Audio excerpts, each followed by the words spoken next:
Hey guys, Brimo here, and I'm going to do this quick video on a little bit of a review of Robert Kiyosaki's book, Rich Dad, Poor Dad. This is the first time I've ever read it, and I just got done with it last night. It is a really good book. I will say that I was a little disappointed because going in, I had no idea what to expect. I didn't know what this book was actually going to say, and I really thought that there would be more like step-by-step instructions on what to do in order to become rich. What it really is, if you don't know, it's a story of Robert as a young boy and him hearing the ideals and values of his biological father and then the father of his best friend.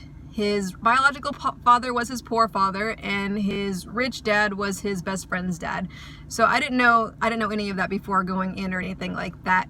And he really teaches you and instills in you what his rich dad taught and what his poor dad taught. And obviously he listened more to his rich dad because we know Robert Kiyosaki is very successful. He's got a lot of businesses. He's done great in real estate. He's got a lot going on. And he's been able to do that because of the advice that he got from his rich dad growing up. The ideas and values basically come down to those that are employee mindset and those with the entrepreneurial business investor type mindset. So if you want to get rich, you got to stop thinking things like, I need to work hard for money. I need to save.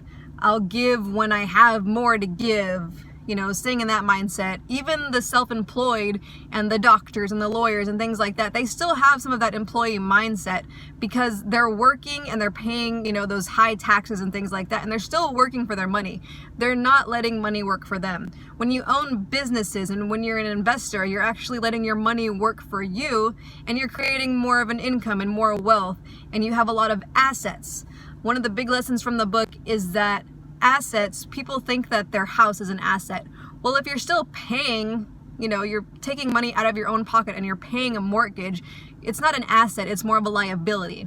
And a lot of people don't realize that. They think that their house is their biggest asset, their biggest investment and things like that. But in reality, it's a liability because you're having to pay every single month. Money is coming out of your pocket, things like that. It had some really good ideas in it. It had some ideas about saving money and paying yourself first, which is not a new idea. We've heard that in other books like T. Harv Eker's Millionaire Mindset about, you know, the 6 jars. Robert Kiyosaki has 3 piggy banks. So same type of ideals, but either way, you're paying yourself first. You're taking money out of that paycheck or out of any money that comes into you, and you're dividing it in 3 different ways. One is to save, one is to invest, and one is to give. He says give 10% of everything that comes in. And when you pay yourself first, even if sometimes you find yourself short in order to pay the bills, paying yourself first actually motivates you to want to make that extra money to cover those bills so that you're not short, so that you're not struggling, and so you're not feeling like, you know, you don't have the money that you need to make ends meet. So there are a lot of good ideas and value inside of this book, and if you haven't read it, I definitely recommend that you read it.